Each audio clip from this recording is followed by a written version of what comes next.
안녕하세요. 독일 사는 싱글맘 뿌리아날개입니다. 반갑습니다. 오늘은 이혼한 내 새끼 시리즈 제2탄 이혼한 싱글맘인 딸에게 아빠란입니다. 영상에 들어가기에 앞서 제가 전남편 집에서 나와서 아기랑 낯선 보호소에서 살던 당시에 썼던 글을 하나 읽겠습니다. 긴 글이기 때문에 짧게 줄여서 오늘 영상과 관련된 부분만 소개해 드릴 거예요. 나는 망가지고 있었다. 정말 제정신으로 견디기 힘든 2주였다. 사람이 왜 미치는지 알 것 같았다. 제정신으로 견디기 힘드니 돌아버리는 것이다. 이 모든 일의 원흉인 그 새끼가 너무너무 미웠다. 그럼에도 불구하고 나는 아이와 살아가기 위해 발악을 하며 24시간 비닐을 돌봐가며 살 길을 찾고 있는데 그게 너무 버거워. 이제 나는 내 새끼가 예쁘기는커녕 아이에게 소리를 지르고 아이 팔을 잡아 끌고 아이를 함부로 다루는 엄마가 되었다. 우리를 죽으라고 길거리에 내버리고 혼자 살겠다며 도망간 건 그 새끼이고 아이와 살려고 발버둥 치는 건 나인데 그런데 내 아이는 그런 아빠를 그리워하고 나는 도리어 매일같이 내가 얼마나 못되고 나쁜 엄마인지를 매 순간 실감하며 살고 있다. 아이를 버리고 간 건 그 새끼이고 아이를 곁에서 지키고 있는 건 나인데 왜 내가 이런 나쁜 엄마가 되어야 하지? 게다가 그렇게 사랑스럽던 내 아이는 어디로 가고 정말 미친 아이처럼 악을 쓰고 침을 뱉고 온몸으로 분을, 화를 내쏟는 아이가 내 귀청을 찢고 있다. 도대체 이게 무슨 상황이지? 나는 머릿속이 혼란스러웠다. 급기야는 멍해지며 손이 부들부들 떨리기 시작했다. 몸도 떨리고 이도 떨리고 치가 떨리는 것이다. 창밖으로 보이는 모든 게 다 싫었다. 독일 하늘도 싫고 독일 땅도 싫고 독일 사람들도 싫고 독일어도 싫고 모든 게 싫었다. 다 싫었다. 잠든 아이를 눕혀놓고 울고 또 울었다. 창밖을 바라보며 울고 또 울었다. 밥을 먹다가도 울었고 길을 걷다가도 울었고 가만히 앉아서 울다가 누워서 울다가 아이를 안고 울다가 흐느끼며 울다가 꺽꺽거리며 울다가 아이는 우는 내 모습을 물끄러미 바라보며 내 눈물에 손을 가져다 대었다.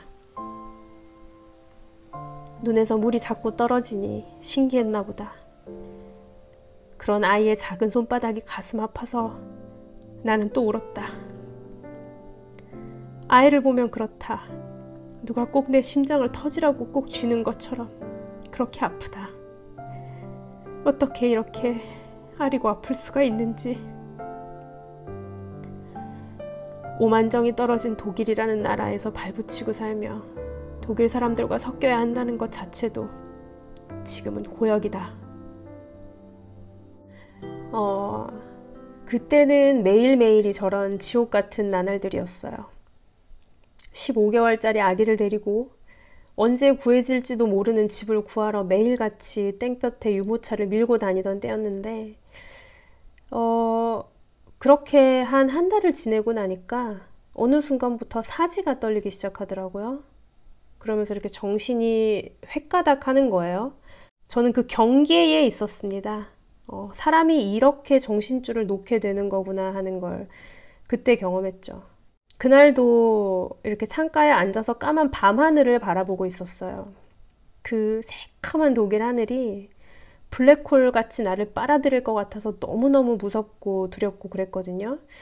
정말 저는 그때 심정이 이 칠흑 같은 밤에 시커먼 바다에 딱 빠져서 아기랑 둘이서 이렇게 목만 내놓고 구명조끼 하나 의지해서 동동 떠있는 그런 느낌이었습니다. 매일 밤마다 그냥 공포 그 자체였어요. 그래서 그날도 그렇게 우두커니 시커먼 하늘을 바라보고 있는데 갑자기 기억 저편에서 아주 먼 저편에서 어렴풋이 뭔가가 들려오는 거예요. 아빠의 노랫소리였습니다. 언제인지 정확히 기억은 안 나지만 그 옛날에 언젠가 아빠가 저를 데리고 밤바다로 산책을 나가신 적이 있거든요. 우리는 서울에 살았지만 아빠 고향이 바닷가입니다. 아마 시골에 내려가 있던 어느 때였던가 봐요. 그래서 그 바닷가 도로 옆에 보시면 이렇게 담벼락이 있거든요. 그 담벼락에 이렇게 앉아서 아빠랑 밤바다를 둘이 바라보고 있었어요.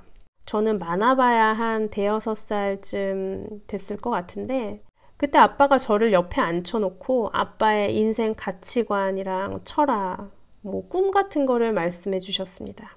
지금 생각해보면 좀 허세도 있으셨던 것 같아요. 근데 이해합니다. 왜냐면 아빠도 그때는 아직 20대였으니까요.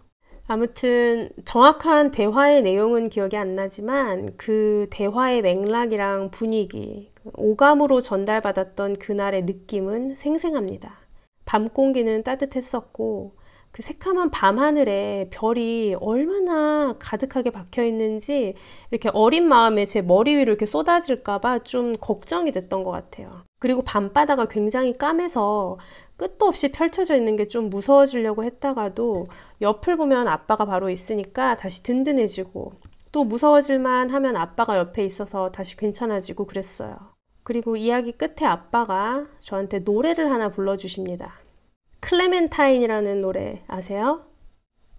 넓고 넓은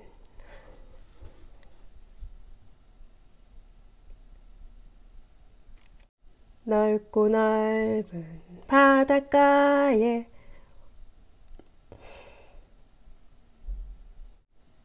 오막살이 집 한 채 넓고 넓은 바닷가에 오막살이 집 한 채 고기 잡는 아버지와 철모를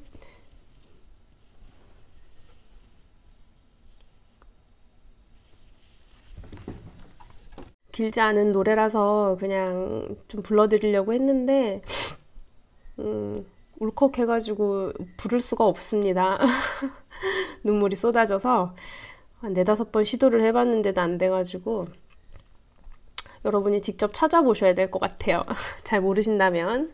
아무튼 제가 그 보호소 창가에 앉아서 그 시커먼 밤하늘을 바라보면서 그렇게 한없이 절망과 공포의 늪으로 빠져들고 있을 때 귓가에 아빠의 그 목소리가 들려오는 거예요. 노래를 부르시던. 어렸을 때 기억이 그렇게 떠오르기 시작을 하면서 한번 그 기억에 물꼬가 트이니까 이 모든 추억들이 물밀듯이 이렇게 밀려들기 시작을 하는데 그 뒤로 아빠가 나를 위해서 해준 모든 것들이 머릿속에서 이렇게 쫙 스쳐 지나갑니다. 내가 12살이나 먹어서도 이렇게 밤에 차에서 내려서 걸어가기 싫어가지고 눈 감고 자는 척하면 아빠가 굳이 깨우지 않고 집까지 안고 가셨던 거. 아빠 수염 뽑는 게 재미있어가지고 맨날 아빠 턱 밑에 앉아서 이렇게 수염을 뽑으면 아빠가 아프다고 그렇게 오두방정을 떨면서도 내가 한 번만 더 뽑게 해달라고 조르면 언제든지 턱을 내어주셨던 거. 제가 돈 달라 그러면 너는 돈을 허투루 쓰는 애가 아니라면서 항상 달라는 돈보다 더 많이 챙겨주셨던 거.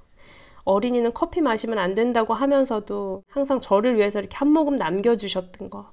그거 한 모금 얻어 마시는 게 어릴 땐 정말 좋았거든요. 또 제가 뭐 잘못해놓고 자존심 상해서 절대 잘못했다는 말을 안 하고 고집을 부리고 있으면 제 옆에 와서 절대 혼내지 않으시고 이제 그러는 거 아니라고 이렇게 타일러 주셨어요. 그래서 제가 미안해서 울면 가만히 눈물을 닦아주셨던 거. 고등학생식이나 돼서도 아빠 사랑이 확인하고 싶어서 손톱깎이 들고 가면 군말 없이 항상 손톱 깎아주시고 귀이게 들고 가면 무릎에 누우라 그래서 잠이 솔솔 올 때까지 기분 좋게 귀를 파주시고 또 대학 다닐 때도 아파서 학교 근처 병원에 입원을 한 적이 있었는데 뭐 먹고 싶냐고 물어보시길래 아무 생각 없이 간장게장이 먹고 싶다 그랬더니 밤 10시에 퇴근을 하시고 신선한 게장을 바로 담그셔서 1시간 넘게 차를 몰고 오셔서 그거를 전해주고 가시던 아빠입니다. 그렇게 그동안 잊고 살았던 모든 기억들이 스쳐 지나가면서 아 맞아, 나 참 아빠 있었지, 나 이런 우리 아빠가 있었지 하는 생각이 들면서 너무너무 힘이 나는 거예요. 저는 그때 깨달았습니다. 자식이 죽어갈 때 다시 살게 하는 힘은 부모가 나한테 사준 나이키 운동화나 신형 아이폰이 아니라 그 쇠털같이 많았던 소소한 일상 속에서 수시로 느꼈던 부모님의 따뜻한 사랑이라는 걸요. 그게 제가 그 이후에도 비니한테 다른 사람들이 물려준 옷을 얻어 입히고 벽지가 너덜너덜한 집에 살면서 누구 초대하기가 좀 마음에 걸릴 때는 있었어도 비니 앞에서 물질적으로 많이 못해주는 게 단 한 번도 미안하지 않았던 이유입니다. 인생의 고난 앞에 쓰러진 자식을 살리는 힘. 그게 부모가 줄 수 있는, 그리고 반드시 줘야만 하는 가장 큰 유산이라는 것을 알기 때문에 그래요. 저는 이혼하고 그 3년의 기간이 막 여기저기서 수류탄 터지는 그 전쟁터에서 무기 하나 없이 맨몸으로 숨을 곳을 찾아서 기어다니는 그런 기분이었습니다. 정말 그랬어요.